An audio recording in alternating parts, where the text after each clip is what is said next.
Good afternoon, good evening, good morning, wherever you might be on this earth of ours. Welcome to Emergency Management Associates, coming to you from the Area Command, 392 miles west of Kitty Hawk Beach, North Carolina. We want to welcome everybody here that is joining us on the Emergency Management Associates Network today. Thank you for joining us. As we become accustomed to, we're going to start off tonight's program with the Pledge of Allegiance and the singing of the United States National Anthem. Everyone please rise.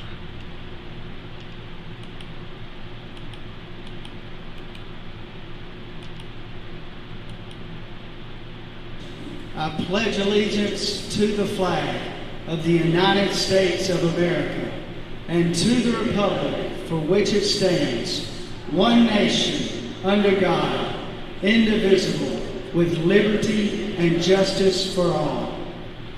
Now would you make welcome, straight from Washington, D.C., the United States Army Corps Quartet. Yeah.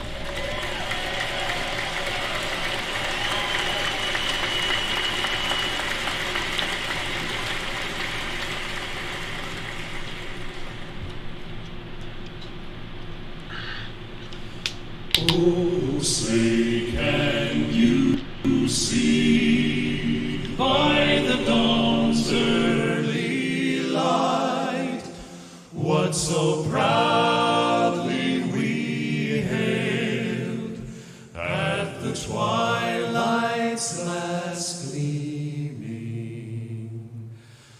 whose broad stripes and bright stars through the perilous fight o'er the ramparts we watched were so gallantly streaming,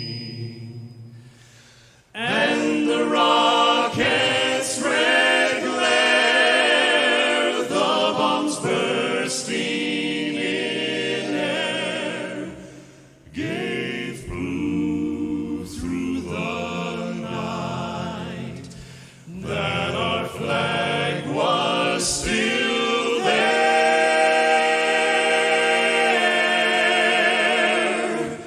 Oh, say does that star-spangled banner yet wave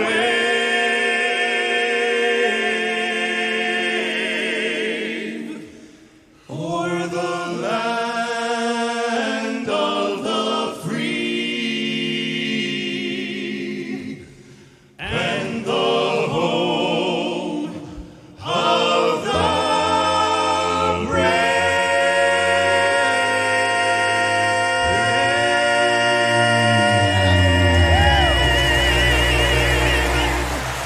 Oh yeah!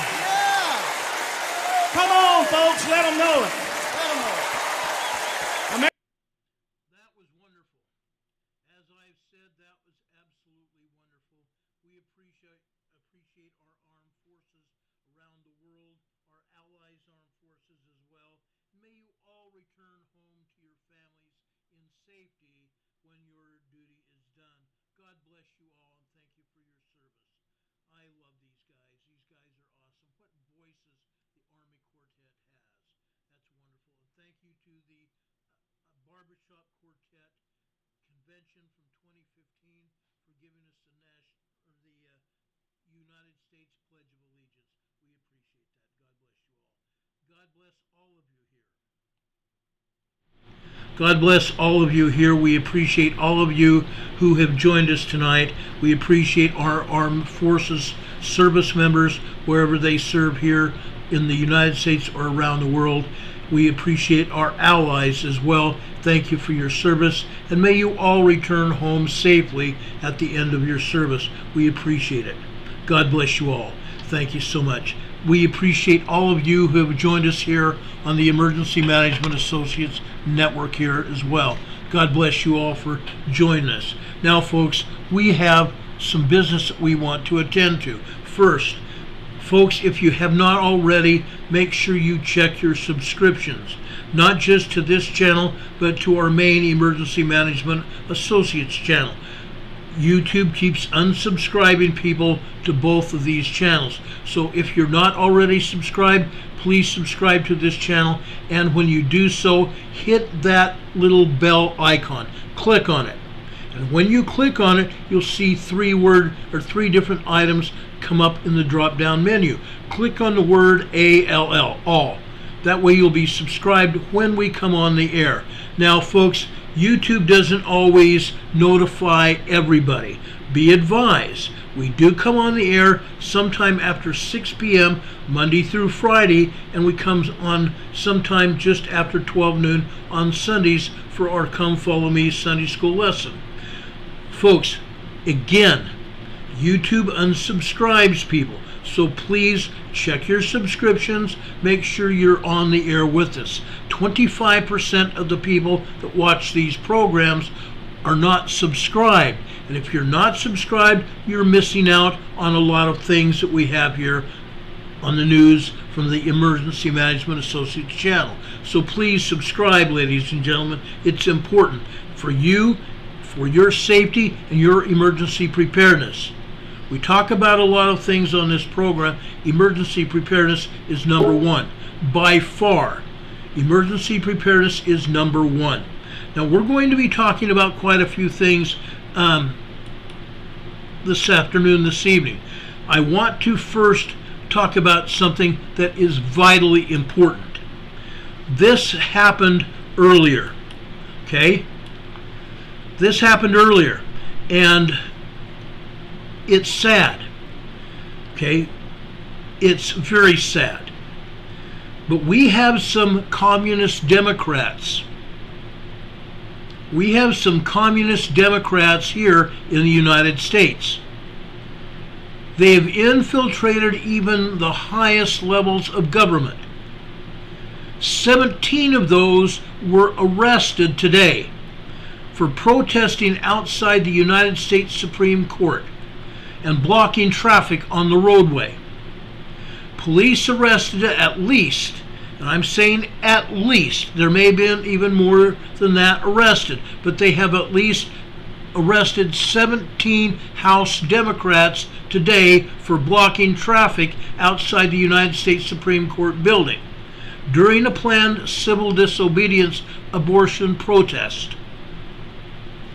Democrats Alexandria Ocasio-Cortez of New York, Carolyn Maloney of New York, Cori Bush of Missouri, Ayanna Pressley of Massachusetts, Madeline Dean of Pennsylvania, Nydia Velasquez of New York, Barbara Lee of California, Jackie Spire of California, Catherine Clark of Massachusetts, Sarah Jacobs of California, Rashida Tlaib of Michigan, Andy Levine of Michigan, Alma Adams of North Carolina, Bonnie Watson Coleman of New Jersey, Veronica Escobar of Texas, and Ilhan Omar of Minnesota, Jen Shilkowski of Illinois were all arrested. Okay? Capitol Police arrested them. Now, you need to know this. They were given 3 warnings prior to their arrest. 3 warnings. If you want to go over to the Daily Signal, Doug Blair and Bernadette Hassan show police escorting a smiling Democrat New York representative to Congress, Alexandria Ocasio-Cortez, being led away by Capitol Police officers, as a lively band music can be heard in the background. You need to know the following. The New York Democrat holds her hands behind her back. She lifts one fist in the air and shakes it, and then again places it behind her back. Her office did not immediately respond to requests for comment from the Daily Wire. Now, some Democrats might be amused by this. I am not amused. This is the first time A sitting House Congress member has been arrested by police. This is a shame. This is a spot on our nation's record to have a member of Congress arrested by Capitol Police for blocking traffic outside the Supreme Court building. Okay? But what you need to know is that 5 of those people that were arrested are part of the squad. 5 female congresswomen that have constantly berated other members of Congress, that have constantly been putting up linchpins for Congress members and for legislation that has been interrupted or stopped by these same 5 members of the squad. Republican communicator Matt Whitlock tweeted, quote, "We have to wonder if any of the protesters alongside her ever thought, aren't you an elected member of Congress with the power to pass legislation on this issue? Why are you protesting here? To pass a bill?" Unquote.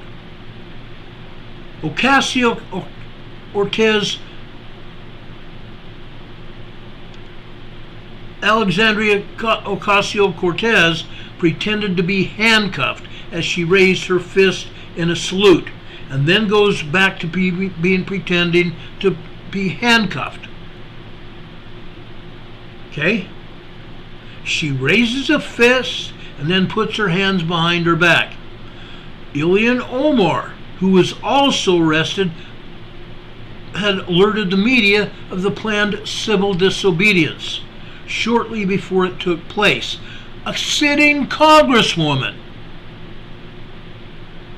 Ilhan Omar is also the second Muslim to be elected to Congress, who's flaunting that before the public. And she thinks it's cool to be arrested. She and her 17 Democrat members of Congress went there purposely to get arrested. Omar did not immediately respond to a request for a comment. Okay? It's incredible. 17 members of Congress go to jail. Go to jail, if only for even a few minutes, to be booked. It's crazy. That is insane. That is completely insane. A spot on the record of our Congress people and our nation. This is insane. Okay? Now the next thing I want to talk about is something that one of you that notified me of this earlier. Okay? There was a generator at the Hoover Dam that exploded today. There was an explosion. Okay? The Hoover Dam itself was constructed between 1930 and 1936. It sits in the Black Canyon of the Colorado River on the border between Nevada and Arizona, and is the highest concrete arch dam in the United States. Today that dam had an explosion. A generator room caught on fire. Okay? The dam forms Lake Mead, the country's largest man-made water reservoir, which serves water to the states of Arizona, California, Utah, Colorado, and Nevada, as well as parts of Mexico. Okay? But there was an explosion there. One of the generators generating electricity for the dam exploded. Now, what you need to know, this was not planned. This was not something that just happened. This was not something that just happened. Okay? There was no bomb there. There was nothing else that happened. Now, this picture that you see here was taken by a tourist at the Hoover Dam today, showing a small explosion and black smoke. Someone is heard saying in a video from someone's phone, "Hey, something just blown up." A male's voice, perhaps a security guard or a tour guide, is also heard noting the explosion and fire at the dam. Now, what you need to know is an account from Boulder City, Nevada, later tweeted that the fire was extinguished before the Boulder City Fire Department arrived at the scene. The Bureau of Reclamation, the federal agency under the Department of Interior which runs the dam, said a transformer caught fire and was extinguished by the Reclamation Hoover Dam Fire Brigade about 30 minutes later. There were no injuries to visitors or employees. Michelle Helms, spokesman for the Bureau of Reclamation, told Fox News Digital, "There is no risk to the power grid, and power is still being generated by the powerhouse. We are investigating the cause of the fire and will provide additional updates as they are available," unquote. Additional details regarding the circumstances of the incident were captured by cell phones and cell phone cameras at the hydroelectric power plant. It's located in Clark County, Nevada. Okay, you can go over to the Blaze Media. The Blaze Media and Fox News has complete coverage of this. Okay? I wanted to make this clear. This was not something that was intentional. This was not something that was any way intentional. I want to make that perfectly clear. It was not intentional. A lot of people started going, "Oh my gosh, what happened?" This was not intentional. Another event that happened. This one was in Montana. Now, there's a lot going on. Okay? Again, this was also not intentional. I want to make it perfectly clear. This was not intentional. In Montana, there was a point in time that there was a huge dust storm with zero visibility. Literally zero visibility. And it led to a 21-car pileup. Okay? This is what happened. Folks, the Montana governor has asked for everyone to have a word of prayer for the victims of this pileup and their families. The Montana governor pled for Americans today to join him in prayer after a deadly zero visibility dust storm causes a 21-car pileup and left 6 people dead. A dust storm. These dust storms happen very frequently. I saw 2 of those in Denver when I was living in just west of Denver. They came out of nowhere, out of the fields. Because it's surface winds that come off the mountains and literally drive dust and dirt and other particles and garbage and trash through the air at upwards of 80 miles an hour. This happened Friday afternoon. Sudden and powerful winds whipped up dust near Hardin, Montana. The gusts were recorded at more than 60 miles per hour, according to the Associated Press. The dust storm presented dangerous driving conditions for vehicles on Interstate 90. The zero visibility driving conditions ignited a mass casualty crash on the part of the state, in the southern part of the state. A quick arising dust storm caused a 21 vehicle incident Friday evening. The Montana Highway Patrolman Jay Nelson said, quote, "This was sort of an unseen extreme weather event that came up. In Montana, we don't usually have dust storms to the extent that there's zero visibility. Meanwhile, there were dozens of other vehicles that were trapped for several miles on eastbound lane of Interstate 90 near milepost 493. 6 people died because of the pileup, including 2 juveniles. 8 others were hospitalized for their injuries, according to USA Today." Patrolman Nelson also added, with 24 years on the highway patrol, I can't recall a crash of this significance. Our thoughts and prayers go out to the families of people who tragically lost their lives on the highways. Cleanup crews worked throughout Friday night into Saturday to clear the deadly pileup. Montana Governor Greg Gianforte remarked, quote, "I am deeply saddened by the news of a mass casualty event near Hardin, Montana. Please join me in prayer to lift up the victims and their loved ones. We're grateful to our first responders for their service." Okay? This was a very bad incident. Let's stop for a moment of silence.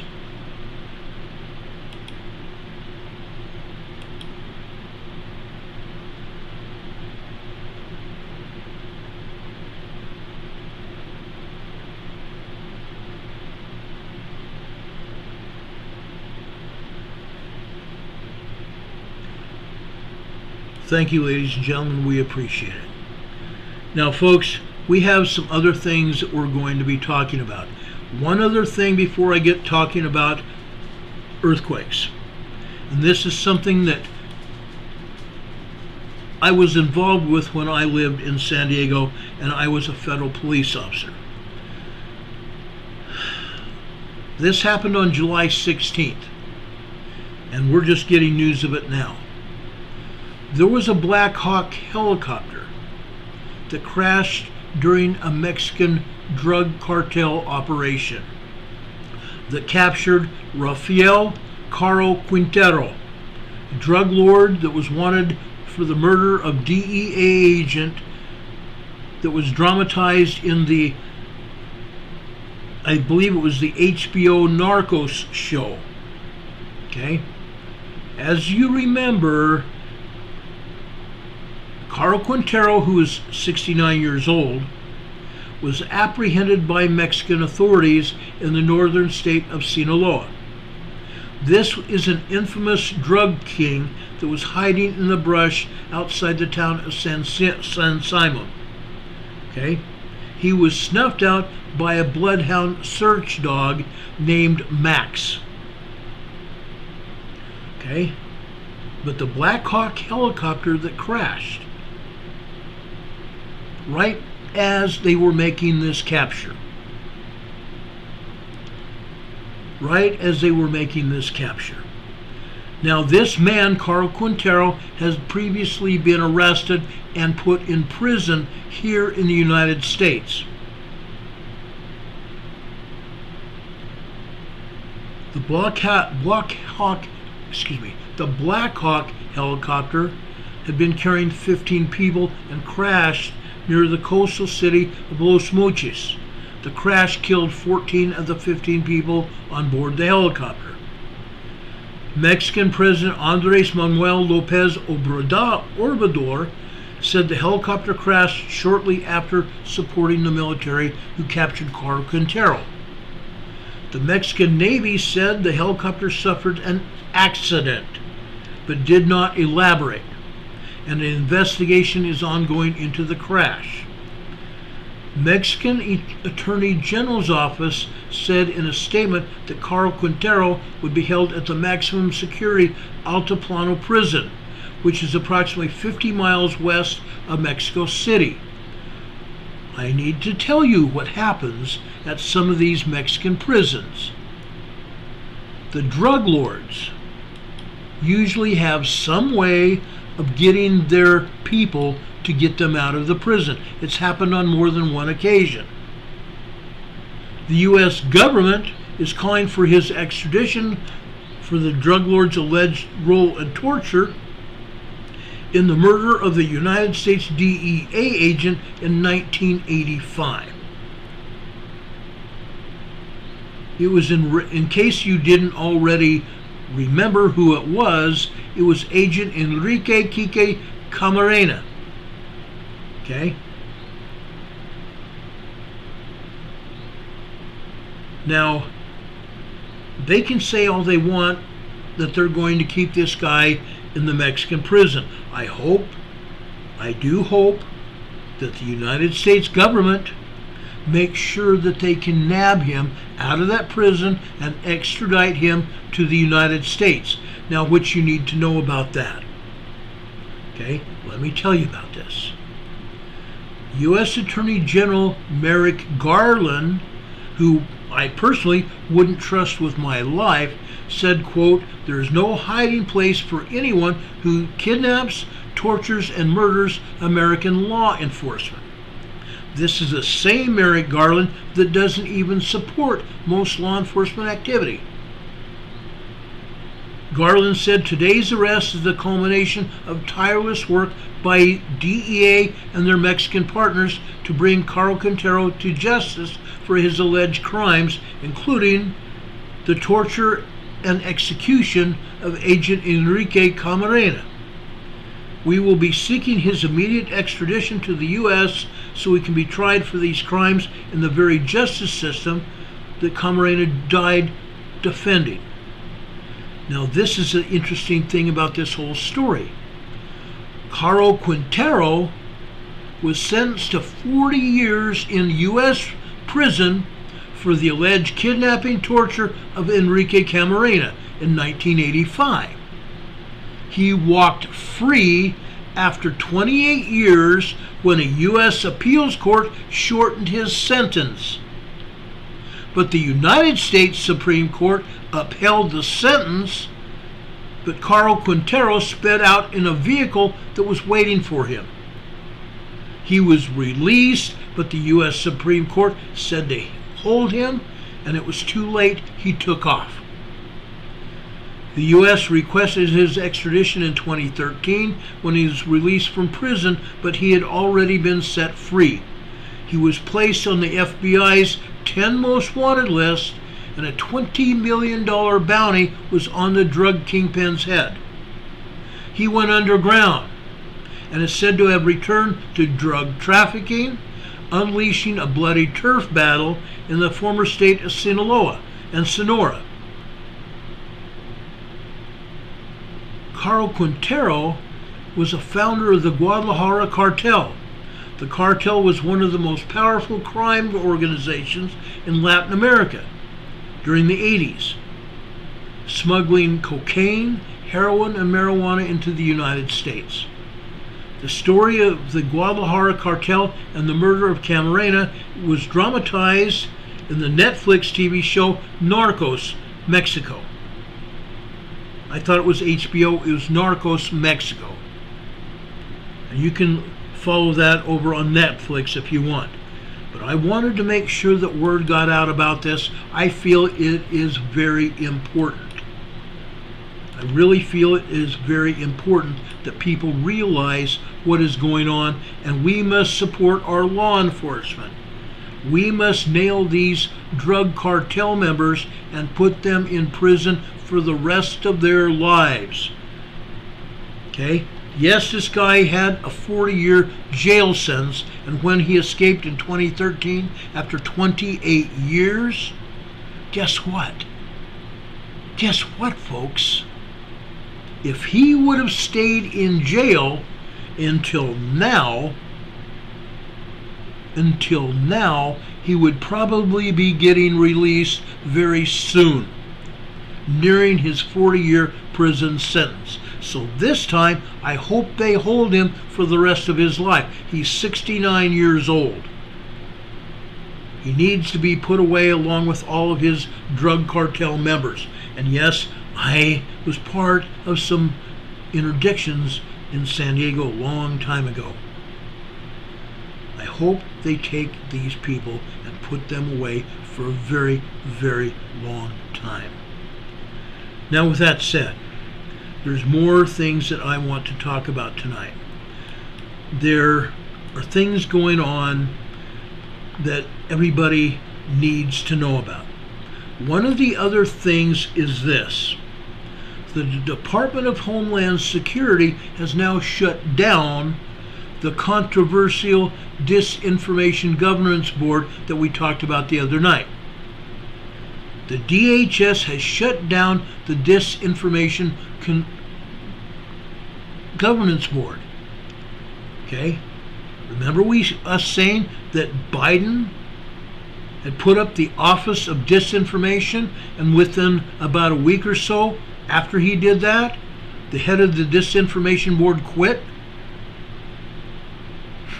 Isn't that interesting? But DHS shut it down after a massive blowback from the public, including me and all of you.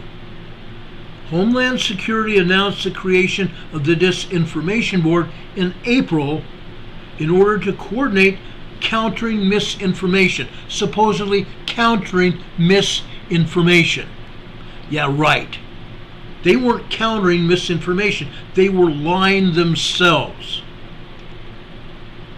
But supposedly they were countering misinformation related to Homeland Security, focused specifically on irregular migration and Russia. Really? Isn't that what the Democrat communists are specialties for? After months of outcry and criticism, the board was quietly shut down on Monday, yesterday. We have now had briefings on the relevant disinformation related to activities of the department. We are not ready as of yet to provide recommendations on the department's most effective approach to disinformation threats, including commitments to increase transparency and to protect civil rights, civil liberties, and privacy. However, at this point, we have concluded there is no need for a Disinformation Governance Board. Really, even after President Biden started it. The statement today was posted to social media by Republican Senator Josh Hawley of Missouri, a vehement opponent of the board's formation. Much of the criticism against the board centered on Nina Jankowicz that we talked about weeks ago. She was the executive director of the board. She had previously spread the false information contained in the spurious Christopher Steele dossier. She had spread false information herself and tried to undermine the Hunter Biden laptop story, calling it Russia disinformation, and now yet we know it to be fact. This is the exact same thing that we have talked about. The Democrat communist lies and misinformation. In May, Jankowicz resigned from the board, and the DHS said it was pausing the implementation of the board as well. Contrary to the current statement from Homeland Security, Jankowicz said at the time that the mission of the board was very necessary, so they could control what lies that they were going to put out and stop people like me, which they've been doing. It is deeply disappointing that the mischaracterizations of the board became a distraction from the department's vital work, and indeed, along with recent events globally and nationally, embodies why it's necessary, she said. She also said she maintains her commitment to building awareness of disinformation threats and trusts the department will do the same. She wanted the lies to continue. She wanted the propaganda like Russia used to put out in the 60s, 70s, and 80s during the Cold War. Propaganda. Jankowicz was also mocked by critics of the board for a bizarre song she sang on TikTok in which she referred to herself as the Mary Poppins of disinformation, the Mary Poppins of lies, the Mary Poppins of lies. It's incredible what these people do, and they don't think anything about it. They don't think anything about it but how to spread more lies to protect themselves. That goes along with all the other voting crap that's gone on that they've gotten away with. Anyway, I just wanted to talk about that. I thought it was necessary. It's crazy. It's really crazy. Ray Spurs says he allegedly heard on Sunday that the director of the Veterans Administration had been arrested. I have not heard that. I'll try to follow up on that. Anyway, guys, I appreciate you all being here. I want to talk about earthquakes. If you guys will let me, let's talk about some earthquakes. I think that's also something we ought to be doing. We've had quite a few earthquakes. Yesterday we talked about the Pacific Northwest going all the way down to Mount Shasta and Mount Lassen, which are part of the Cascade volcanoes. They're still having events and incidents now. Okay? Tremors and minor earthquakes hitting both volcanoes, and both volcanoes are steaming. And all the other volcanoes up and down Washington and Oregon are also steaming. That has not changed. But we're going to talk about Southern California tonight. I wanted to show you this seismogram. Yesterday, I told you that there had been some earthquakes in Southern California. One near Dana Point we talked about, a 3.6 magnitude earthquake. 2 hours later, there was also a 3.5 near Newport Beach. Okay, we talked about that. Today, I found the evidence of those quakes, or at least one of them. This is Moore Park, Los Angeles, near San Fernando Valley. And this is the only seismogram that shows the evidence of these quakes. One or both of these quakes. Again, one of them was a 3.6 near Dana Point. Down here at the bottom of this seismogram, over on the right-hand side, you see evidence of that earthquake. Okay? You can see evidence of this earthquake. Now, they have it as about 16, I'm sorry, no, not 16, about 1542, 43 on the 18th, yesterday, which will be yesterday afternoon. Now, folks, I don't know of any earthquake that may have happened at 1542, 43 yesterday afternoon. I believe this earthquake was misappropriated onto this place on this seismogram, because there's no other reported earthquakes in the valley around Los Angeles anywhere at this point in time. And we have evidence of USGS and Caltech and all the other agencies that mess around with these seismograms. Okay, this is yesterday. And you can see this. This is most definitely at least a 3.6, if not larger, earthquake. And it had a lot of people that felt it. There were a lot of felt reports. And yet it was not on any USGS maps yesterday. None. None. You can also see tremors all over this seismogram. And yet again, none on the USGS map that were recorded. And USGS on a regular basis puts up 1.2s, 0.7, which are microquakes, but you never see this information get onto a USGS map, let alone a 3.6 or 3.5 earthquake. And this is the only seismogram, like I said, that recorded this size earthquake yesterday. Nothing was reported. Again, look at the date on this, July 18th. I went over to the Caltech maps today, to all the graphs, all the information they had, and guess what? A lot of it's been tampered with. A lot of it's been tampered with. How can I tell? Because there are some seismograms that are dated back to June 29th.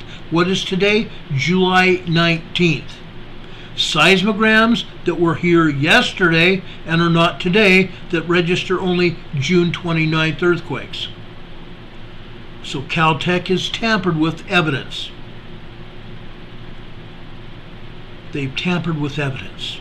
And all the seismograms that I'm going to show you tonight actually happened yesterday, because Caltech does not have any information, any current information for July 19th, which is today.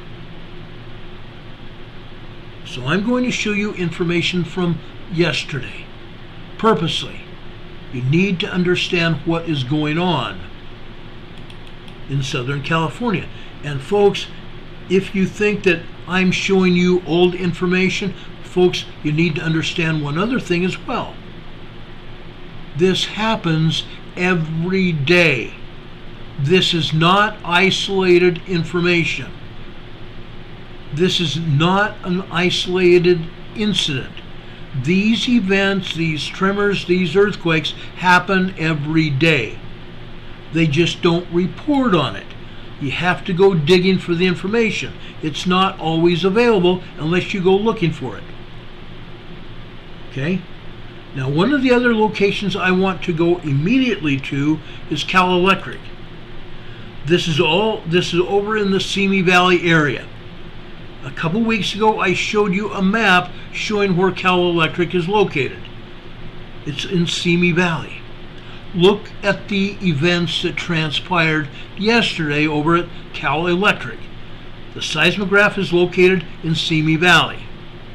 Look at the tremors here, and I'm also going to call them earthquakes.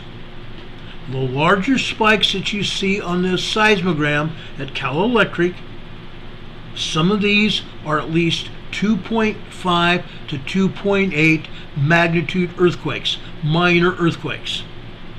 I take you up to the top of this seismogram. You see red and black spikes here. The larger red ones are at least 2.0 to 2.5 magnitude earthquakes, minor earthquakes. Look over this entire seismogram. Look at the spikes all over here. This is a sea of color on this seismogram. Every one of these are at least tremors, if not full-blown earthquakes here in the Simi Valley. Look at the bottom center of this, okay, on the red line. Okay, 1400 is the black line above that. You see tremors on the black line. This red line is supposed to be 1415, which is 215. So we go over 1, 2, 3, 4, 5 minutes after 2. 2:05 p.m. yesterday afternoon. Look at that earthquake. That's at least a 2.5 magnitude quake. And look at the other to the right of that. Look at that long line here. At least a 2.8, 2.9, 3.0 magnitude quake yesterday afternoon in Simi Valley. Are all of you paying attention with what I'm saying? These are big, rationally big earthquakes. No, they're not large, but this is something to pay attention to. This is in Los Angeles. We've been talking about having large earthquakes in LA. Now, some people may rationalize, oh, Ron, it's only a couple earthquakes. It's only a couple earthquakes. It's a lot of them. When we have a lot of tremors and a lot of small earthquakes, they lead to larger, more substantial earthquakes. Larger and more shallow earthquakes. Los Angeles is due for a very devastating earthquake. Los Angeles has not had a devastating earthquake since 1989 in October. And that was actually in San Francisco. Los Angeles hasn't had a big earthquake since a 1994 event in Northridge. Okay, and it's coming. It's coming. Let's go over a look at Chino, California. One of our dear friends of this program and a friend of mine lives here in Chino. Look at these tremors here. Yes, folks, these are tremors. There are some microquake activity here, but the majority of this is tremor activity. This is Chino, California. Chino, California. You can see the tremors there. That's decent. That's something to pay attention to. Let's go over to Los Angeles again, to Del Amo. Look at this. This is also a sea of color. You can't help but understand and believe the shaking that happened in Los Angeles yesterday. Literally all over the valley of LA. This is constant and consistent shaking, some of it felt all the time by very sensitive people. I've shown you actual earthquakes that have happened. Some of them felt.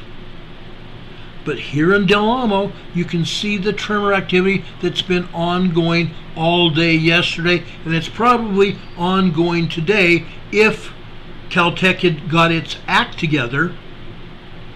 And yes, I have to talk to Caltech occasionally, and I may be talking to them this next week. I had a conference call this morning, and they weren't on it.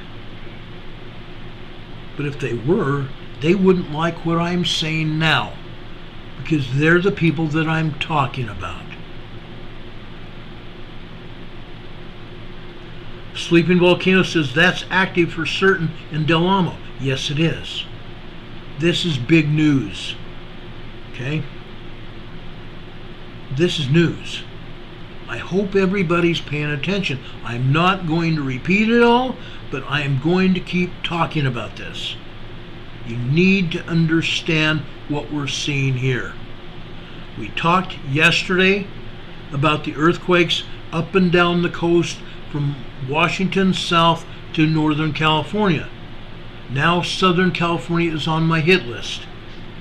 Let's go over to JPL, who I've had a conference call with. Look at this. This was also yesterday, Monday morning, just before 9 a.m.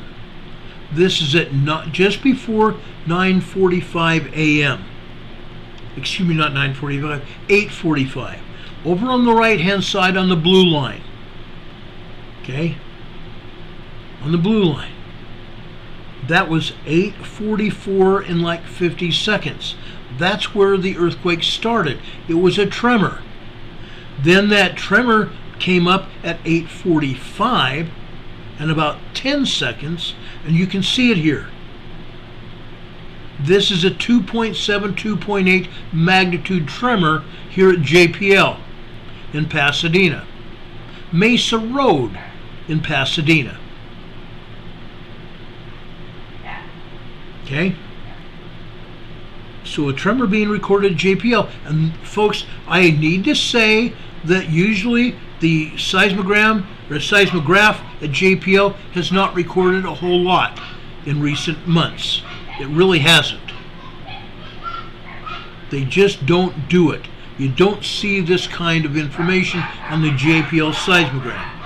And yesterday, this is what we have. Sleeping Volcano says she's very concerned about Long Valley. I am too. There's a lot of activity at Long Valley, guys. A lot. There are earthquakes, 3.0 to 3.5 earthquakes hitting Long Valley. That's a supervolcano, guys. The caldera at Long Valley is 23 miles wide. The caldera at Long Valley is 23 miles wide. That's a big deal. And it may be connected to Mammoth. Mammoth had some earthquakes yesterday, probably 2.5 to 3.0 earthquakes as well as a bunch of tremors. This is JPL, Pasadena.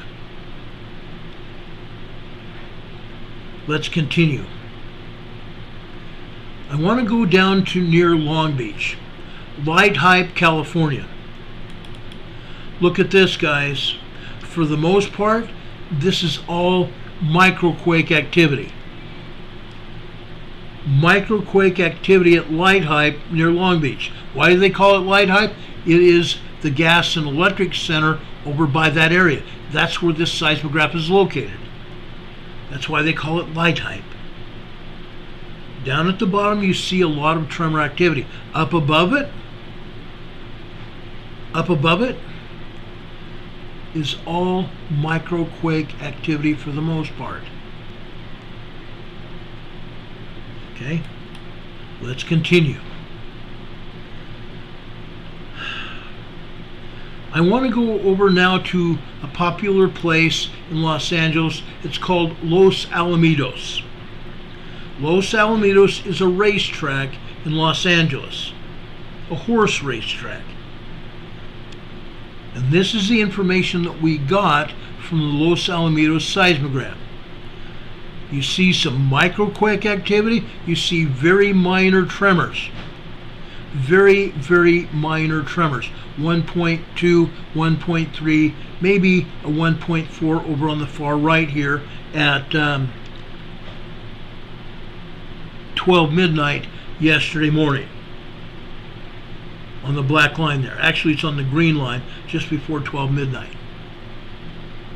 On the far right there, in the center of the slide here. Los Alamitos having all kinds of tremor activity there.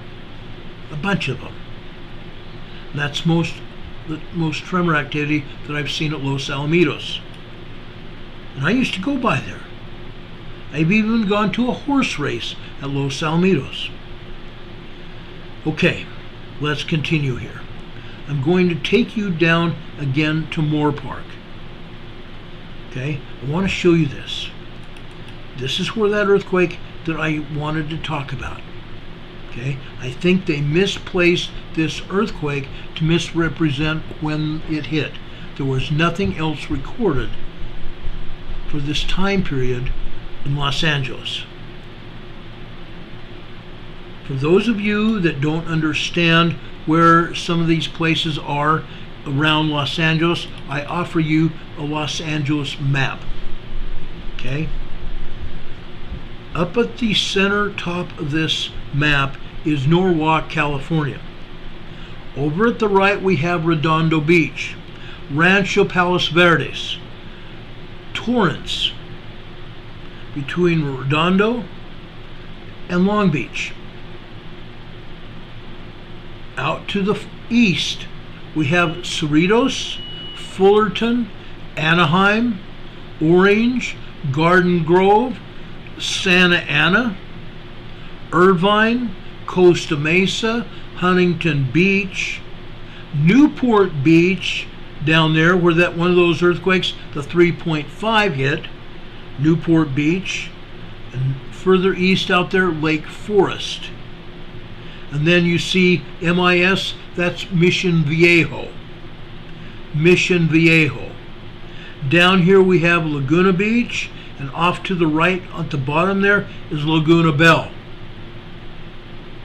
Now I'm about to show you a seismogram from Laguna Bell.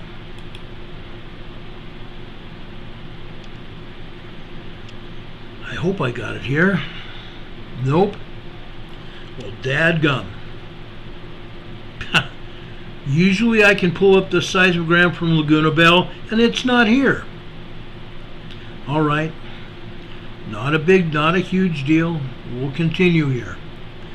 The next one I'm going to show you is Rio Hondo. Rio Hondo. Look at what's going on here. A lot of this is I shouldn't say a lot, but most of this is minor tremor activity. Minor tremor activity. This is not a huge deal. 1.2, 1.3, 1.4 magnitude tremors here. There's very few microquakes here. But you can see where the stylus of the seismograph was popping all over the place. Okay? I'm not in complete understanding why the stylus was hopping all over here. This may have been seismic activity, but the stylus usually doesn't hop all over the place unless it's something major, and there's no spikes on that particular line that show there was a above normal quake. So I question the seismograph and how it was operated at various times yesterday here at Rio Hondo. But you can see these spikes here on the lines. These spikes are tremors that happened yesterday. Okay, this goes along with the other tremors that we've seen on the other seismograms in Los Angeles. Okay, now I did try to pull up a seismogram from City Hall and the City Police building in Los Angeles, but guess what? There's hardly anything there. Literally nothing there to show. Now I'm going to show you Pardee, which is over near Moore Park, just east of Moore Park. Pardee, California. Look at the tremors here. Nothing really out of the ordinary. For the most part, 90% of this, maybe 85-90% of it, is nothing more than microquakes. But there's enough tremors here to take a quick look at, because there's a lot of tremors in Los Angeles. And these are probably, for the most part, 1.3, 1.4 tremors. And there's several spikes here. The spikes represent larger tremors. 1.5, 1.6, maybe 1.7 tremors. The larger spikes. There's not many of them. Okay? This is in Los Angeles, guys. This is why I'm showing it to you. This is exactly why I'm showing it to you. Now I'm going to go over to Playa del Rey. Okay? This is over on the northeastern coast of LA. Playa del Rey, Marina del Rey. Playa del Rey and Marina del Rey, for those of you that haven't been in California or don't live around Los Angeles, this is a very exclusive community. These are people that have money, $500,000, $1 million, $2 million homes. They have yachts and boats in the marina there. But look at the tremor activity that's going on. This is more than just minor microquakes. There's also tremor activity here. You see the spikes on the lines here. Each line represents 15 minutes of time. Over 15 minutes of time, look at the spikes. This is minor tremor activity. It's all over. Now look at 1900 yesterday. Actually, it's 1900 Monday evening, 7 p.m. Monday evening. Okay, it's the third entry. The top is a black line, which appears to be 5 p.m. on Monday. 1800 is 6 p.m. Monday, 1900 is 7 p.m. Monday. Look at that. The line shows that the stylus was vibrating. Mostly microquakes, but it came up to probably a 1.0 magnitude earthquake or tremors. And some of them are more than that. Okay? That's how we look at it. That's a lot of activity for Los Angeles. It's all over the place. I've shown it to you on many, many seismograms now. It's everywhere. It's everywhere. Now, let's continue here. I'm going to show you Riverside. We're going southeast here out to Riverside, California. Look what we have here. Mostly here is microquakes, but there are some tremors here as well. Very light tremor activity here in Riverside. Now, Riverside in the past has had a lot of tremor activity where it's almost completely color here in Riverside. This is very light, giving the normalcy of what we have seen at the seismograms here in Riverside, California before. We have shown you a lot of color here because there's been a lot of activity. Riverside is out there on two different faults, the San Jacinto and the San Andreas. We have made statements before that when the large earthquake hits, you will not recognize Riverside from what it is today. When the large earthquake hits over in Riverside, you will not recognize it from what it is today. Riverside will be changed. Riverside will be changed. And that's coming, guys. For those of you that live in this area, that means you need to be prepared. You need to be prepared. We talk a lot about preparedness on this channel, and that's exactly why. This is exactly why. All the activity that you've been shown today is why we're here. We're trying to give you the evidence of what is happening so that you will have the chance to prepare yourselves for the day that it does hit. And it will hit, and I'm telling you, it's not going to be a good day. Not in your book or my book. It will not be a good day. Now, let me show you the day before yesterday, which was Sunday. Okay? This is State Street on Sunday.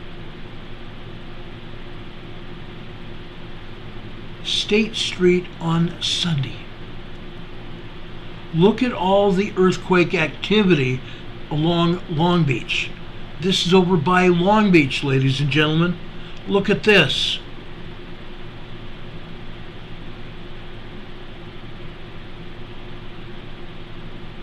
Look at this. Do you think we need to be prepared?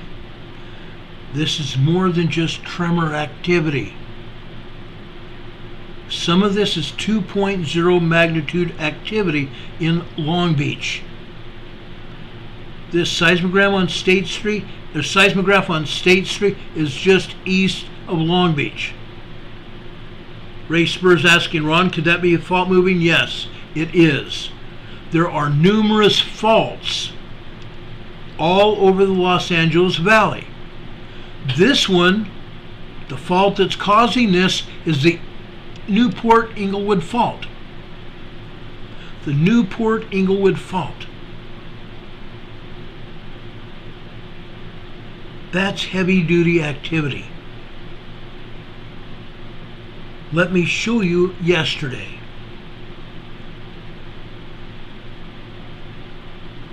Let me show you yesterday. Yesterday's going to blow your mind. Look at this. You think Sunday was bad? Look at this.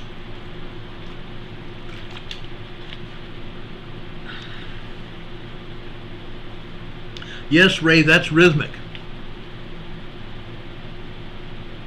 Yes, there are a lot of tremors here, guys, but there are also a lot of 2s. 2.0, 2.5 magnitude earthquakes. Los Angeles is moving. I've shown you seismographs all over the valley. Or seismograms, excuse me. Seismograms are the pictures. Seismographs are the machines. I've shown you the evidence from North Los Angeles moving down south, Long Beach area. I showed you that earthquake over in Newport Beach area yesterday. Dana Point, Newport Beach. 3.6 magnitude earthquake. It may have been as much as a 4.0 magnitude earthquake. USGS didn't put it on the map. That's a moderate earthquake. A 4.0 is a moderate earthquake. They showed it in the Caltech showed it out to the public, and then they took it down. And then they put it up back over in Moore Park.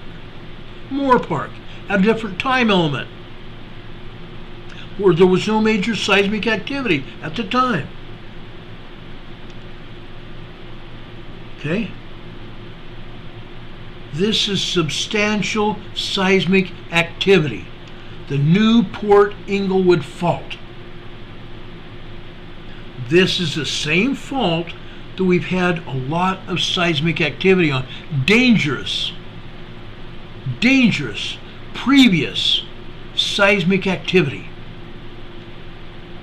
It's ramping up, guys. This is not getting better. It's getting larger. It's not going down. The activity is increasing. The seismicity is increasing. No, this isn't just harmonic tremors, Ray.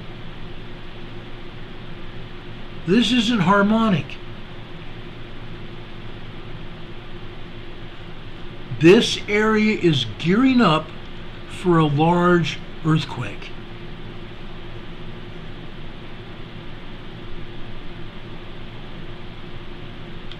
For a large earthquake.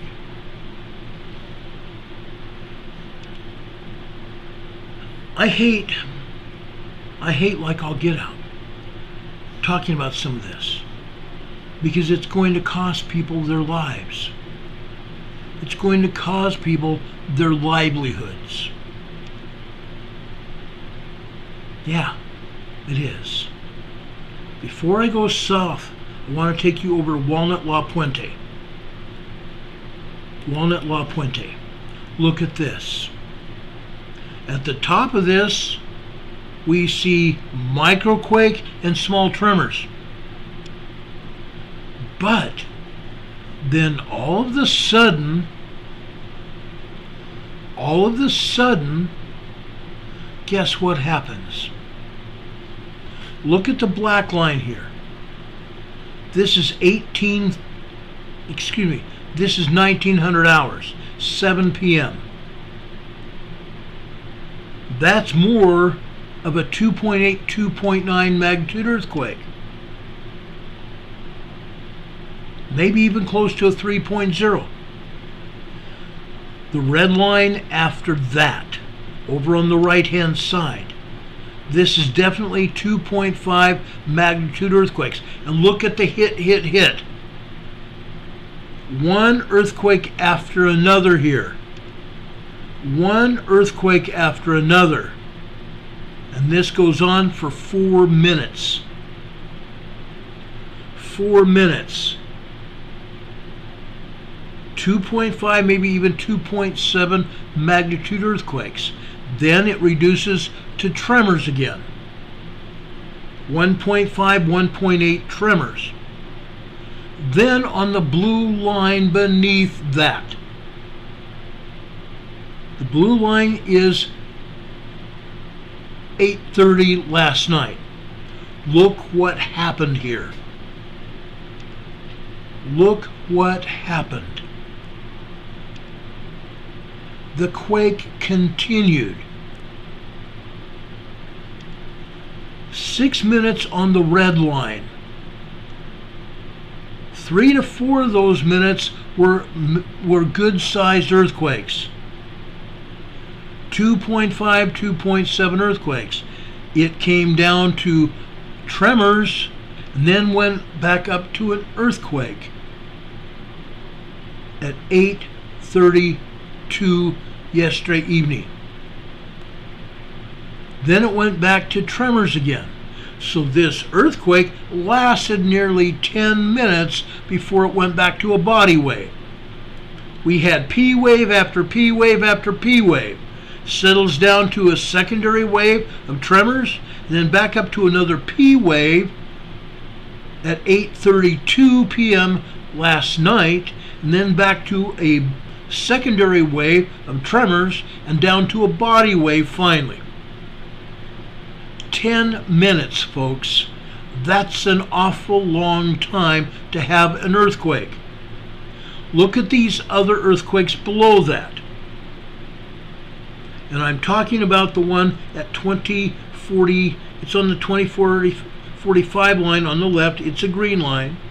We go over 1, 2, 3, 4, 5, 6, 7, 8 minutes after that.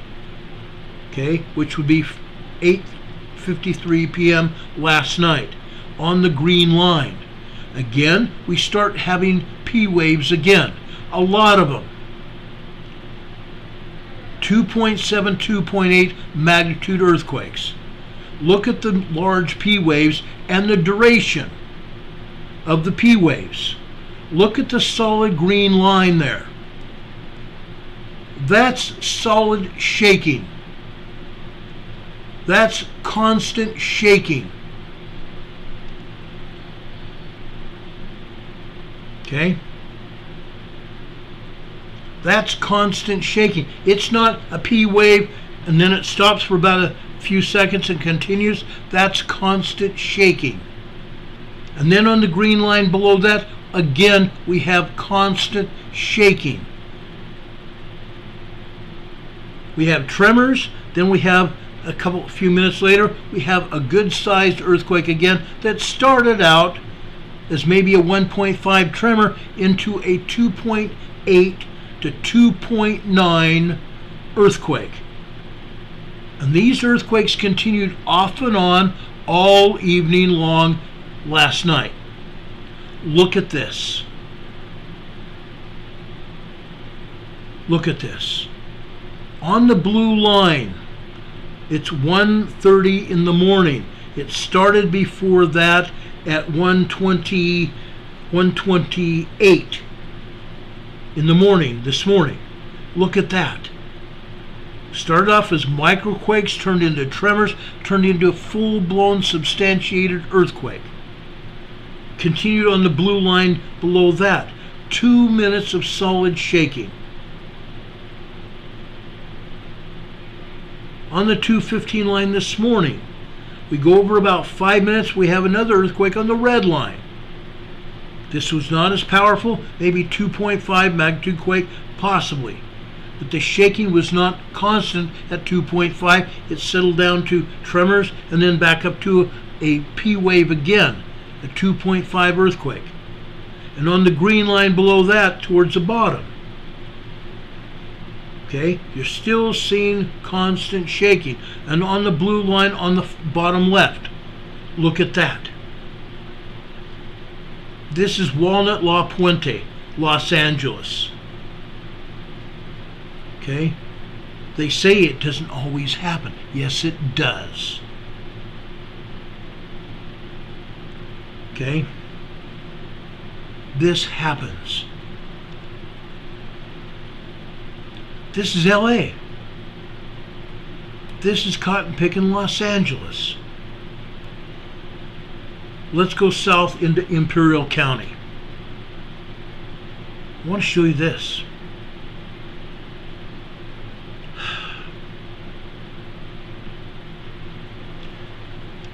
Before I go into Imperial County, I'm going to leave this seismograph up, or seismogram up. I looked at San Diego City. there were some tiny tremors, 1.2, 1.3 tremors off and on in San Diego County. Okay? Very, very light tremors, off and on. So we go over to Salton City and Salton Butte Volcano at the Salton Sea. That's out east of San Diego County. It's in Imperial County. Okay? Now we're talking about the Salton Sea here. This is the Salton Sea. Up to the north here, we have North Salton Sea. It's a small town up here on the north end of the Salton Sea. Okay? You see Salton City down here, center west, on the west end of the Salton Sea. So when we talk about Salton City in a few minutes, you'll know where it is. Over here where you see the two triangles on the east side of the Salton Sea, that's Bombay Beach. We're going to talk about Bombay Beach in a short minute. Okay? Then down here at the bottom right, that's Calipatria. Calipatria. And south of there, still south of the Salton Sea here and west of Calipatria, we have Westmoreland. We're going to be talking about Westmoreland in a few minutes here. But I wanted to put locations with the seismograms so you can see where I'm talking about. I think this is also important. I want everybody to understand what we're talking about. I don't think a lot of people understand this, but I think it's very important to understand. So let's go down to the Salton Sea. Okay? I'm going to show you first, well, the Salton down in Imperial. Before we go over into Westmoreland, south of Westmoreland, south of Calipatria here, or excuse me, west of Calipatria, we go to Westmoreland. South of Westmoreland is the town of Imperial. South of Westmoreland is the town of Imperial. Let's go over to Westmoreland first. Okay? On this seismogram here that you see, this is all pretty much tremors. Yes, there are some tiny microquakes going on for a good share of the time, but you're seeing mostly tremors over here in Westmoreland. Now we have friends of the program that live here in Westmoreland. That's why I show it. They talk to me, send me messages, and call me and leave me messages saying, Ron, they're shaking here. I see that. We try to report on it as often as we can. This is happening. You're not crazy. It is happening. Up to the north of the Salton Sea, I told you about North Shore. For the most part, you see mostly these microquakes happening. These tiny microquakes. And occasionally we have some small tremors here. Small tremors. Yesterday afternoon on this black line after 1 p.m. It's the 1300 line here. The center of the 1300 line, it's, let's see, 1, 2, 3, 4, 5, 6, 7 minutes after 1 p.m. 1:07 p.m. There's probably a 1.3, 1.4 tremor here on the black line. That's probably one of the biggest, except I take that back, over about 1:59 p.m. yesterday afternoon on the green line on the far right near the bottom. That's also probably 1.3, 1.4 tremor there. Okay? For the most part, all there are microquakes on the north end of the Salton Sea. Okay? But let's go south of there. I want you to understand what's going on here. Let's go south of there. I showed you Westmoreland. I'm going to show you Imperial. Okay? Look at this, guys. This is Imperial. This is south of Westmoreland, and it's east of El Centro. East of El Centro, we've talked about El Centro being the home of Naval Station El Centro. El Centro Naval Station down there. This is east of El Centro. Look at this shaking here. Up at the top, we have mostly microquakes. But this yesterday morning, the microquakes turned into tremors and turned into full-blown earthquakes early in the morning. About 7:55 a.m. yesterday morning. They went from tremors very quickly into full-blown earthquakes. At the top right on the green line there. That's 7:55 yesterday morning.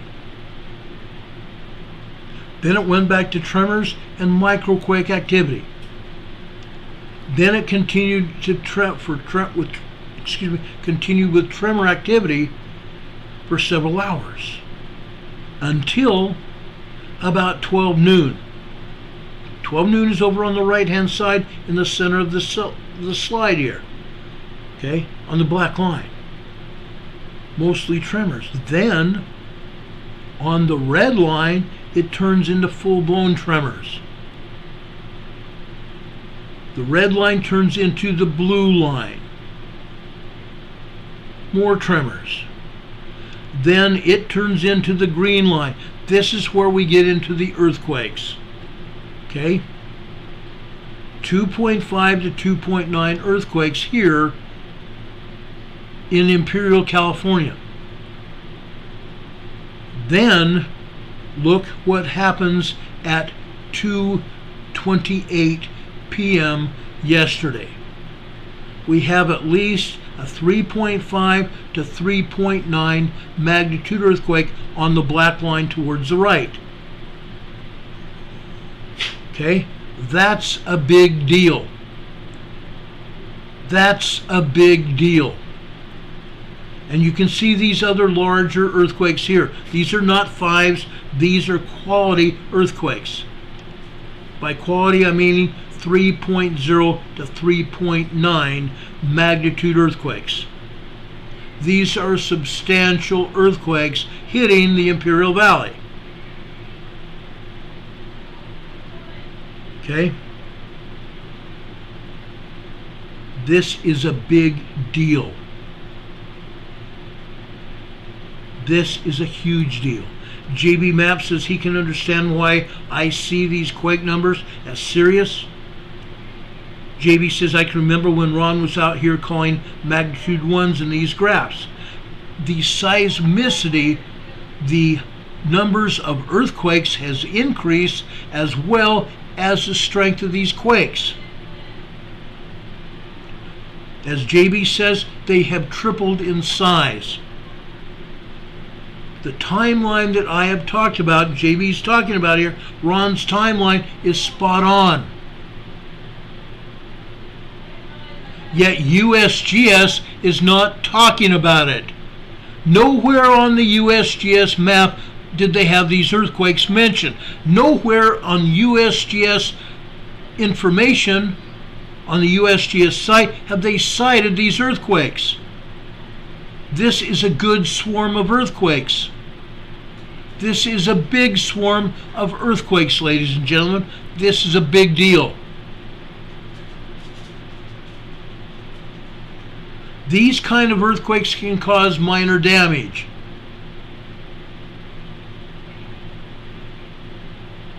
They cause minor damage. When we get up into the 4 percentile, 4.0, 4.9, those are considered moderate earthquakes. So far, what we're seeing here is very strong 3s, 3.5 to 3.9. These are considered small earthquakes.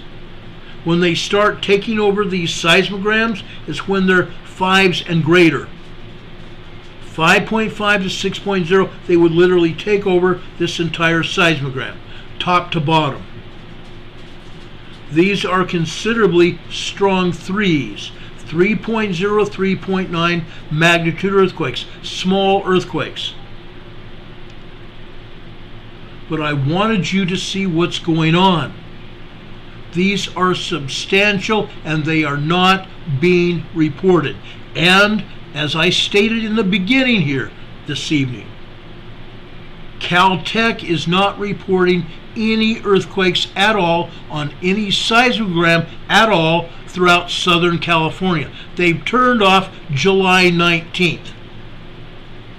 They have July 18th. They have some seismograms saying July 17th. They have even one seismogram that I found, they dated back to June 29th, which is a frickin' lie. Because yesterday that same seismogram showed yesterday's date on it, but today they're not showing that. They're showing earthquakes on June 29th, 20 days ago.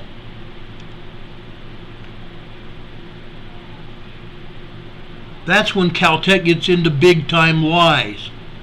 They can cover up, they can omit information, which they are doing all day today, because none of their seismograms show today's date. Not one.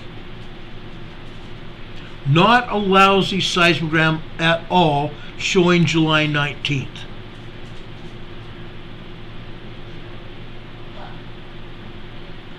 Starbright Pam says, I love living in Southern California, but nowadays I'm not sure I want to go back. I would not go back for any reason. Most of my reasons are purely political and financial. I would not be able to support myself on a law enforcement salary in San Diego. And I would have been a dead man by now because gang members were stalking me over in San Diego. I'd be a dead man. I left for a good reason, and I'm still alive to talk about it.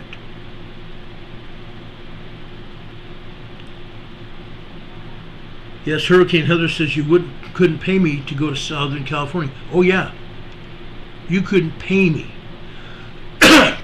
Knowing what I know about politics and knowing what I know about the geology of Southern California, I would not go back. They're going to have a very large earthquake down here, guys, and not just in the Salton Sea, Imperial County, or San Diego. They're going to have a large earthquake very soon in Los Angeles. I've shown you the seismograms to show you the increasing seismicity in that area. Okay, this is Imperial. Wait till I show you Bombay Beach. Bombay Beach, one of my favorite times, one of my favorite places to go. Not anymore. You couldn't catch me. You could not catch me at Bombay Beach today. Look at this. This was yesterday, guys. Look at the date. Yesterday's date. Look at these good-sized earthquakes. Again, ladies and gentlemen, these are 3.0 to 3.8 magnitude earthquakes. The smaller ones are 2.5 earthquakes. Over on the green line at 12:30 yesterday afternoon. 12 o'clock, black line, red line's 12:15, the blue line is 12:30. The green line is 12:45. We go 1, 2, 3 minutes after that, which would put it at 12:49 p.m. We have tremor activity that starts. Tremor activity. And that's all on that green line. Above that, at the 12 o'clock line, in probably 12:08, 12:09 p.m. yesterday, we had tremor activity that popped up to a 2.5 earthquake. Okay, and backing down 2.2, 2.5, 2.2, 2.5, and tremors again. But these major earthquakes here, I'm not saying major, I'm sorry. It shouldn't, never should say major. I should never say major unless it's a 7.0 and above. But these are good, pretty good sized earthquakes, and they should be noted. This is over on the western side, It's over on the southeastern side of the Salton Sea. I pointed it out where those two triangles were. That's Bombay Beach. That's where this seismograph is coming from. Bombay Beach. These are good-sized earthquakes. Okay? Good-sized earthquakes. Down at the bottom on that black line here, it's 4:50. No, I'm sorry. It's not. It's 4:10 p.m. 4:10 p.m. yesterday. Again, this is a 3.5 magnitude earthquake minimum. A 3.5 magnitude earthquake. By now they've had several of them yesterday. They've already had several today, I'm sure. This is not just a one-day occurrence. Usually, most of the time, this is ongoing every hour occurrence. If not every hour, every other hour occurrence. Sometimes it's less strong, but these earthquakes are non-stop. Starbright says a lot of people go to that area to camp. They do. This used to be a bustling vacation spot in the summer from movie stars from Los Angeles. They had their boats coming down here to the Salton Sea. They had their trailers come down here. They had their great big huge Buicks and Cadillacs.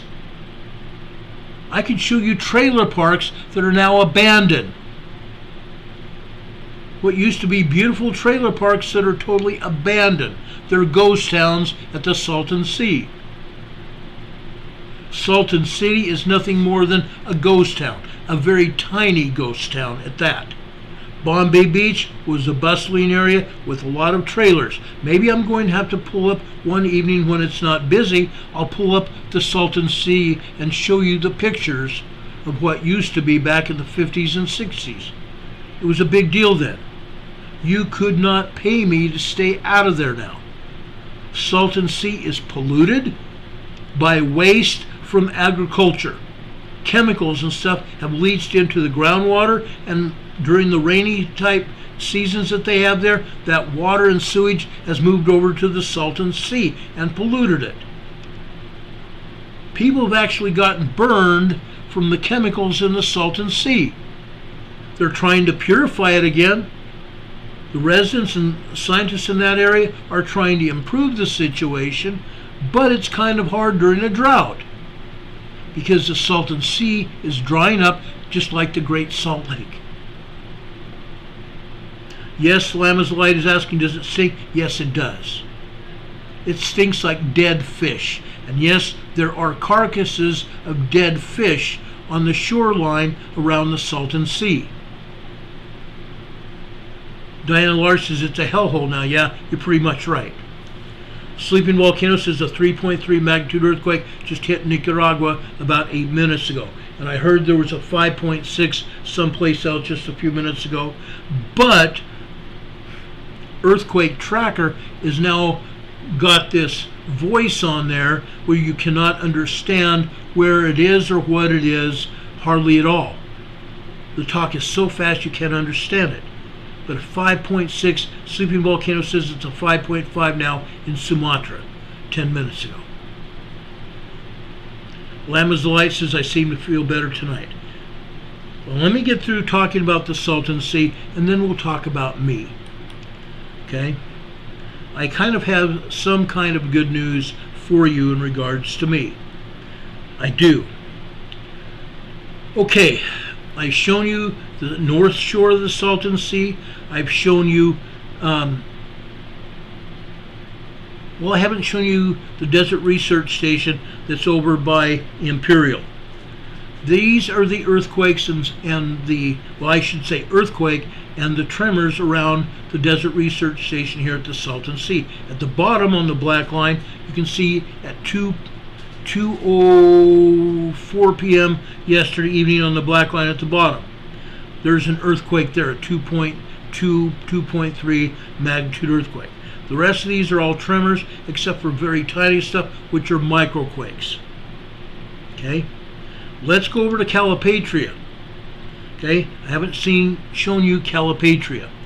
Now I'm going to show you the Calipatria yesterday, the seismogram from Calipatria yesterday. Then I'm going to show you today's. Today's seismogram from Calipatria is from the USGS. It's from the USGS. However, the Calipatria from yesterday is also from the USGS, but it's different.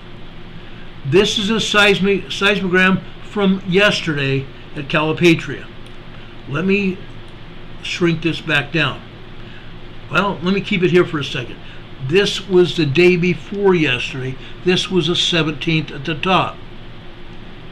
All those earthquakes and tremors, well, actually there's no earthquakes here. These are just tremors from Sunday night going into Monday. Look what happened on Monday. Look what happened on Monday. See those pulsed magma signals? Those blue lines that start off thin and then get thicker? That's pulsed magma. Why does that happen? Pulsed magma signals happen when magma comes into a volcano, the Salton Butte volcano. That's why we see those. Those pulsed magma signals are also causing spikes. That is that is rock fracturing. When the pulsed magma comes into the volcano, the magma is coming in under pressure, causing fracturing of the rock, which is motion, earthquake. Okay, that's what's going on. Where you see those spikes on those thicker lines, that is the fracturing of the rock. Earthquakes. See all these tremors all over the place? That's caused by magma beneath the surface. Calipatria here is the seismogram that's closest to the Salton Butte volcano. The Salton Butte volcano is on the southern end of the Salton Sea. Okay? But I want to show you this over at the bottom left here. Let me enlarge this a little bit and show you this. Okay? This happened yesterday morning. Each line here represents 15-minute time period. This earthquake happened at 11:32 a.m. yesterday morning. 11:32 a.m. yesterday morning. This is at least a 2.5 magnitude earthquake. Notice the red lines here. All these red lines are computer generated. They're all computer generated. But look at that rectangle here. That's not a magma churn signal. That is an earthquake. Notice the bottom and the top of this earthquake have been chopped off. They've done that so we don't recognize the complete strength of this earthquake. It's caused by magma, folks. It's caused by magma. This could have been a 3.0 earthquake caused by magma from the Salton Butte volcano. All these tremors and 2.0 earthquakes, and there are a couple 2.0 earthquakes, they're caused by magma from the Salton Butte volcano. That's what we can get out of the Calipatria seismogram. You can see what the Salton Butte volcano is doing. That's why I show it to you. I want to make darn sure that you guys are aware of what's going on. Now, that's yesterday. That's yesterday. Let's show you the Salton Butte volcano today, right here.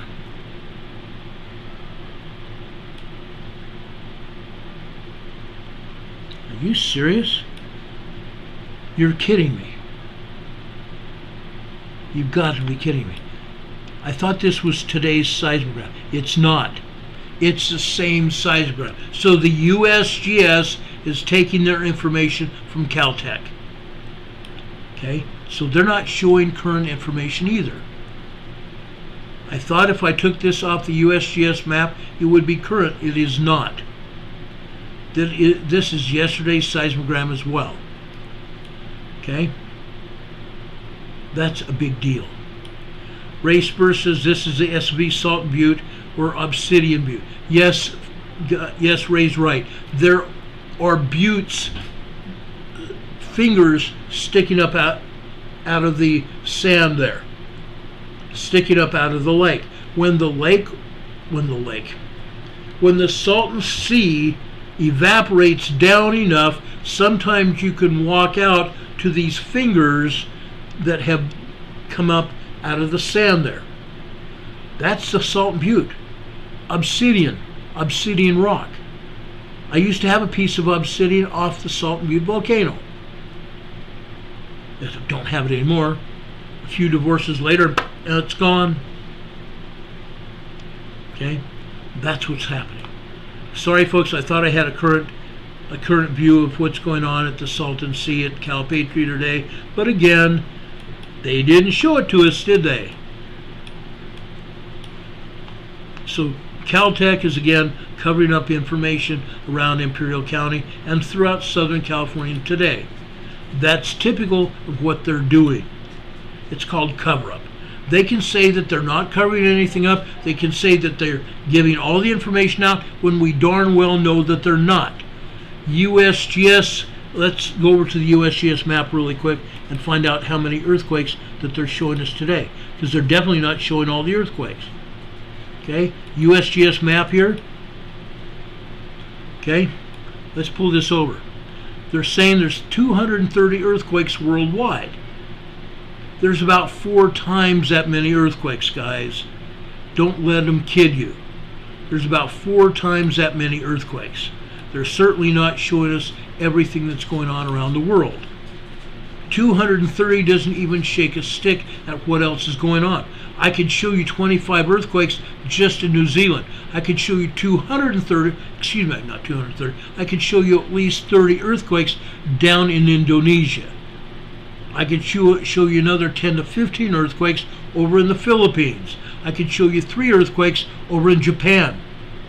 I could show you at least 150 earthquakes over in Europe. Yeah, folks, they don't tell us crap. They lie.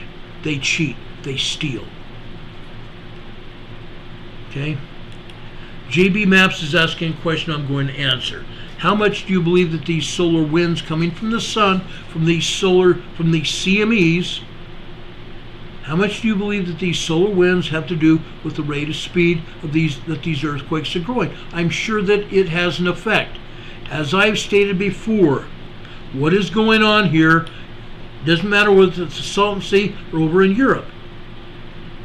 Why are we having these earthquakes? 1, normal plate tectonics. 2, planetary alignments, which we have a few. 3, the solar wind. Plasma radiation emitting from the sun during CMEs. There are plenty of Earth-facing coronal holes.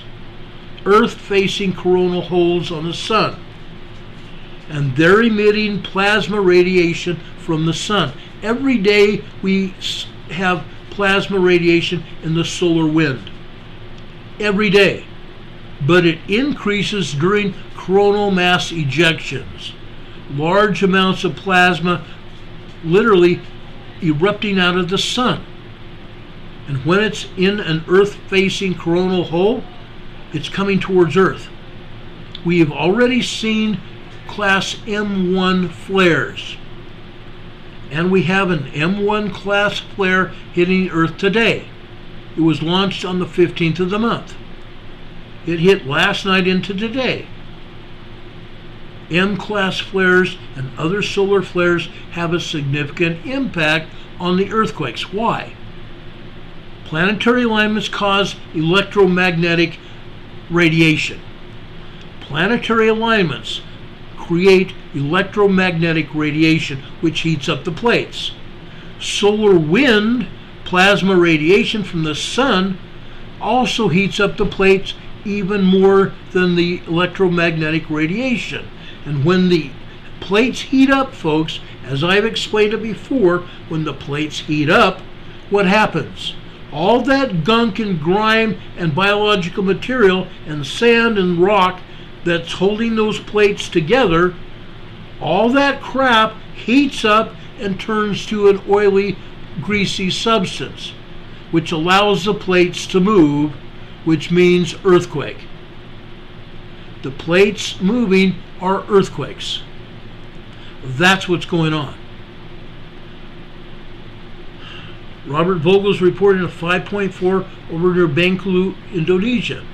Okay, that's over in south central Indonesia. Bengkulu, Indonesia. That's a pretty good sized earthquake. A mid-range 5. That's a really good sized large earthquake. Ray Spurrier says, let's not forget the red dwarf. That's correct. The red dwarf is having some impact as well, but not as much as the planetary alignments, the solar wind, and the normal tectonic plate movement. All that comes together in a huge way and affects what we're having, what is going on. And like I said, there are more earthquakes coming. Hurricane Heather says a downgrade from a 5.6, yes. They can't wait to downgrade stuff. Heaven forbid that we have a large earthquake that's left alone. Because history will prove that USGS downgrade these earthquakes so they don't seem as bad. They don't seem as large. 10 or 15 or 20 years from now, the scientists are going to say, oh, they only had a 4.5, only had a 5.0, when indeed it was a 5.5 or a 6.0. Or they're going to say they only had a 6.0 when it was a major 7.0 or larger. That's what these agencies do. They're preventing this scientific evidence from being part of history. They're preventing people from understanding what is going on, so people are killed. They don't give a flying rat's flying frosty keister. The politicians want to remain in power. Politicians tell the USGS managers, don't tell the public exactly what's going on. Make them believe that nothing is really happening. Why? Because if the people leave, then who's going to pay taxes? Who's going to fix the roads? Who's going to repair the streetlights? Who's going to keep stop signs up? Who's going to repair the traffic lights? Who's going to keep the city running? Who's going to pay the politicians? If people leave, there will be no politicians in power, except someplace else. So these politicians want to stay in power, so they're telling the agencies, don't report the actual impacts. That's what's going on. There are places up and down the east and west coast and up and down through the entire United States, even over on the New Madrid Fault. People don't know what is going on. They're not being told the truth. If people knew the truth, they would not stick around. Positive. I'm giving you this information, even you are saying that exact same thing. I would not want to be in Southern California. Several of you have said that tonight. You're absolutely right. GB Map says you're 10 times smarter than these career geologists. I can't say I'm smarter. I'm wiser than they are.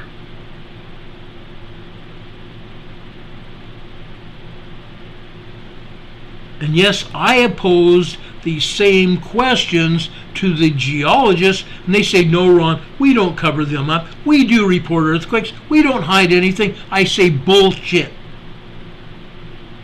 BS. I call a spade a spade.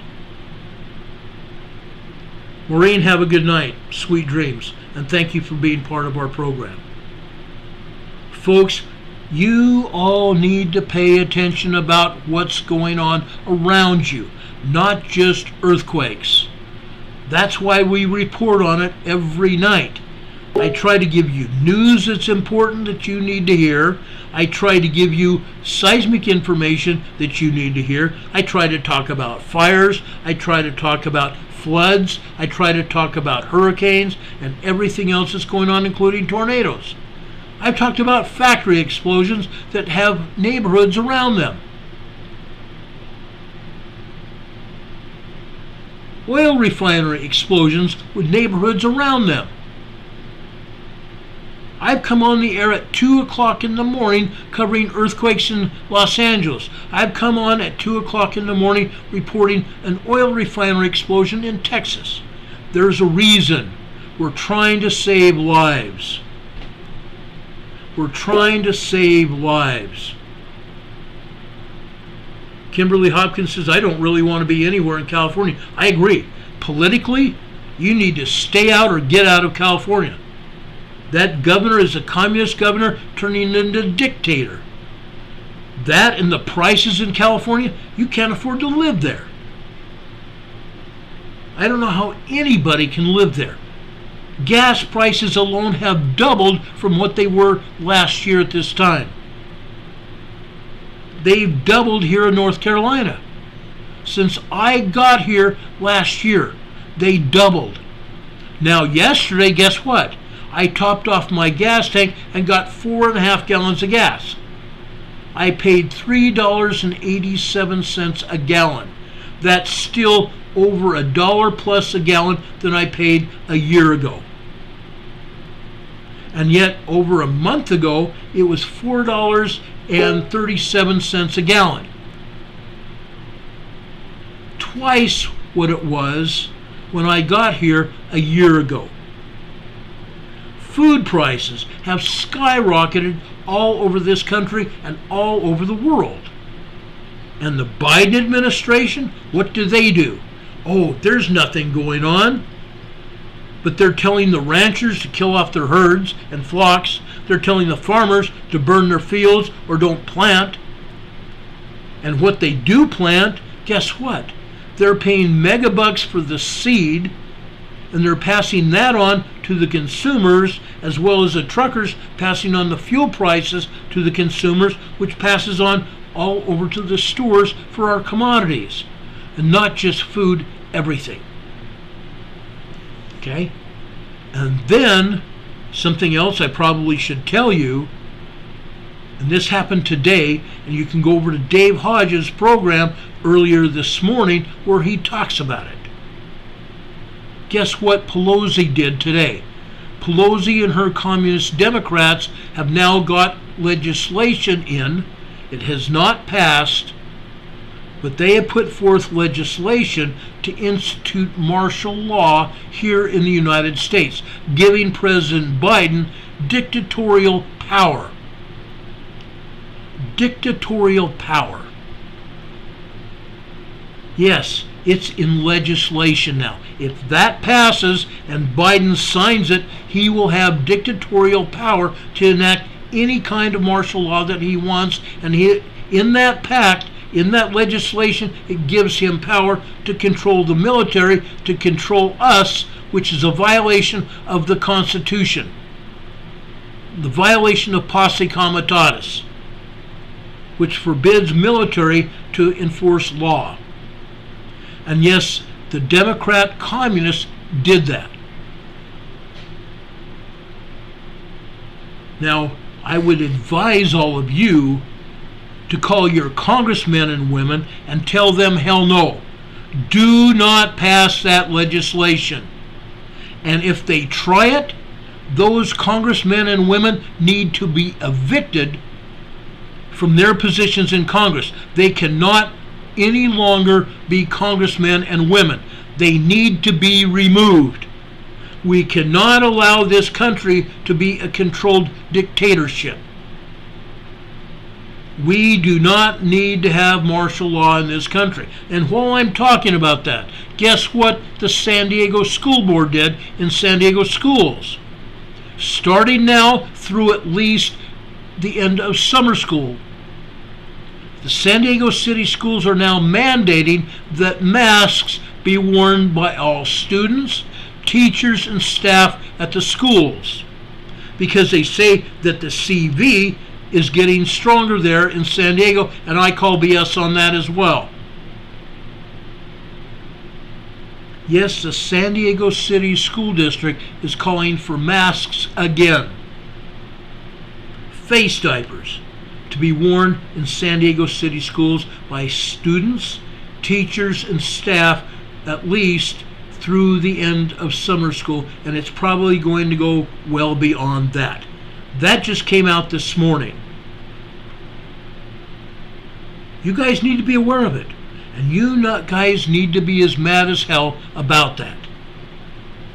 And they're already trying to institute it again in Europe. Ask Demon Catman. There's a lot of people over there still wearing them. It's all over Europe. There are people here in North Carolina. I went to the store yesterday just to pick up a couple things, and I did some window shopping in a couple of other stores. I saw people wearing face diapers in their cars, nowhere near anybody. There were people wearing face diapers outside. It's 95 degrees outside, and they are wearing face diapers and sweating up the yin-yang. Face diapers in their cars, sitting in their cars with no engines running. That's ridiculous. That's totally ridiculous. Lamb is the light saying they're becoming security blankets. You're right. Because these people have now been mandated up the yin-yang, and they just think that they have to do it. There is no law that says they have to. And there is nothing going on. It's a facade that they want to bring out. That's all. And I may get taken off the air again by these people in this venue, but I'm at least going to tell you the truth. I'm at least going to tell you the truth. Now there's one other thing that I want to talk about. Well, two things. One is this. This guy is Bobby East. He was a NASCAR driver. And Bobby East was famous. He'd won a lot of races in NASCAR. Guess what? He was over in Westminster, California, Los Angeles. He was stabbed to death at a California gas station in Westminster. He's a 3-time winner of the U.S. Auto Club. He was a champion at 37 years old when he died. Stabbed by a banger. This guy was a parolee from prison. 5:50 p.m. July 13th. Police officers responded to emergency calls reporting a stabbing at a gas station in Westminster, about 30 miles southeast of LA.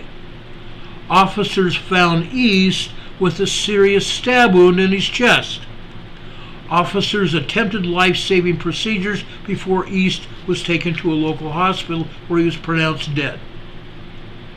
Westminster police said in a statement, quote, Trent William Millsap, who fled the area prior to the police arrival, is suspected of stabbing the victim. Millsap has an outstanding parole warrant. He should be considered armed and dangerous. Millsap is a transient known to frequent Westminster, Garden Grove, and Anaheim motels. Well, police found him. There was a gun battle, and he was shot dead. Not before killing East. Westminster Police Department detectives received information on this wanted homicide suspect. He was in an apartment located in the 3300 block of Lincoln Avenue in the city of Anaheim.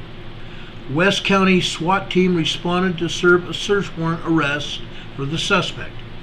During the service of the warrant, an officer-involved shooting took place. No officers were injured. However, a police canine sustained a single gunshot wound that was not life-threatening. The Westminster Police Department, along with members of the Orange County District Attorney's Office, are currently investigating the shooting. Millsap is dead. He had been facing a murder charge. East was a native of Torrance, California. He had won 56 career USAC sanctioned featured victories, 48 of them in national divisions, as well as 22 USAC national midget feature wins. He was a hero. He was a hero. His score in 2012 alone, in the Terre Haute finale, was historic. It put him on the exclusive shortlist of 9 drivers in the USAC history who've won on dirt and pavement tracks in 3 national divisions: Silver Crown, National Sprint Car, and National Midget. In 2001, he won the race at the USA National Midget event at just 16 years old, the youngest racer to ever accomplish that feat. He was a son of USAC Hall of Famer car builder Bob East, who won the Rookie Award in 2001 after winning 3 performances and beginning the winningest USAC National Midget Rookie in more than a quarter century. 2-time NASCAR champion Todd Bodine said, quote, "It's very sad to hear of the tragic incident involving legend USAC driver Bobby East. He was one heck of a wheelman. Thoughts and prayers for his family." NASCAR commentator Matthew Dillner tweeted, "Hearing about the death of Bobby East, prayers to an amazing family." NASCAR reporter Bob Pottcrass noted, quote, "Bobby East had 42 starts combined in the Xfinity and Truck Series. Shocking and sad to read about his stabbing. Rest in peace." Sports journalist Wes Woodward added, "Hearing news that former USAC national champion Bobby East has passed away. This picture that we're showing you here from 2013 after the Terre Haute action track, rest in peace, Bobby East." It's a sad day when any hero dies at the hands of a criminal. Last but not least, more of a positive note. This gentleman is a comedian, and I'm going to talk about him now. This gentleman's name is Jim Breuer, Breuer. This comes from the Blaze Media, but I thought it fitting to end this program. Bob Breuer has been making people laugh for decades. He's been doing stand-up comedy consistently from 1989 until present, and he has several comedy specials. In the 90s, he rose to fame as a star on Saturday Night Live with his portrayal of Joe Pesci. One of Breuer's latest efforts is not funny, but it might be one of the most important contributions that this stand-up comedian has ever made. Breuer began, quote, "I feel a lot of people need this. I need this. Everyone needs what I'm about to put out here." Breuer then revealed the story of how he found out that his wife had stage 4 cancer in a recent episode of his Breuer Universe podcast. Breuer said of his wife's cancer diagnosis, quote, "The doctor says nothing we can do, it's everywhere," unquote. The doctor only gave his wife a few months to live. As your life as you know it changes like that, he explains, your whole life flashes. Breuer turned to a close friend for help on how to deal with his wife's terminal cancer diagnosis. The friend told Breuer, "I know you're spiritual and you believe in God, and your wife is deep into the Word of Jesus Christ and born again. She found her faith many years ago. How does that affect now?" The friend then asked, "Are you mad? Are you mad at God? Does that screw up your faith? Many people that have faced cancer and have had a stage 4 diagnosis. Some have gotten mad at God. Whether it's cancer or whatever, when they get a diagnosis that they're going to die, they get mad at God. Brewer told his friend, I said, to be dead honest with you, not at all. If anything, I'm not mad at what I will not have. I'm not mad at what's being taken away. I'm not mad about what's not going to have anymore. But I am so damn blessed for what I had and what I still have. Brewer's friend reacted by saying, whoa! The comedian gushed. Do you know how many people never had the relationship that I did and I still have? Do you know how many incredible, life-saving, emotional, deep-saving moments I've had with my wife, Dee? He noted that his wife of 29 years blessed him with 3 beautiful children. As a matter of fact, I see it even deeper now. I thought I saw it, but I see it deeper now, he beamed. When it comes to tragedy, Brewer advised, you can either turn your back and be mad, or you can look at it as this. Wow, I didn't realize how beautiful life is, and when it's right in front of you. Start looking at the beauty right in front of you with yourself, he said with tears in his eyes. I'll never be mad at God, he declared. I cannot believe the beauty that surrounds me. I cannot believe the beauty that is given to me. I got to hold my dad to his last breath. Do you know what a blessing that is? I pray to God that everybody gets that opportunity, he said. If you get the opportunity to hold somebody to the end, do it. He emphasized, no college, no education can ever fill your cup up with such beauty, with such grace, than having those real life experiences. Believe, go out and enjoy life. This really has to do, in my opinion, a deeper spirituality. God the Lord, however you want to put it, he said, I hope you find it. I hope you tap into it. I'll help you spread light to so many others, so many others. At the end of his podcast, he revealed that his wife has survived for 5 years with her terminal cancer. So anybody out there that's dealt with the card of your days are numbered, do yourself a favor. Don't give up. Don't give up, he concluded. Now, I praise that man. Jim, I hope God blesses you with a lot more years for you, your wife, and your family. God bless you, my friend. God bless us all. Now, maybe some good news for me. Yesterday, I went and had another test done, a PSA test. As I told you, maybe earlier this week or maybe it was last week, I told you that back in January, my PSA numbers were 18, which is considered high. In March, they went up to 36.3. That was the second test. Yesterday, I had a third PSA test done.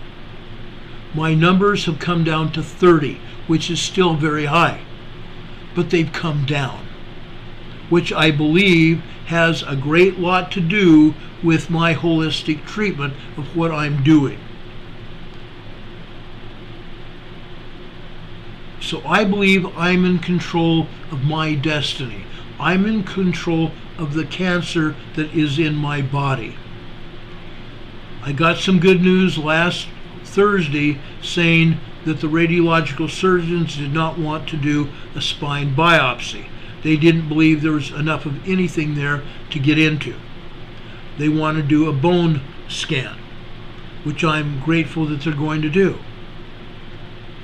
My doctors say that if it's in the prostate and it's metastatic like they believe it is, that it can spread anywhere, including fast to the bones. I'm treating my cancer because the doctors have not done anything. They have not done radiology.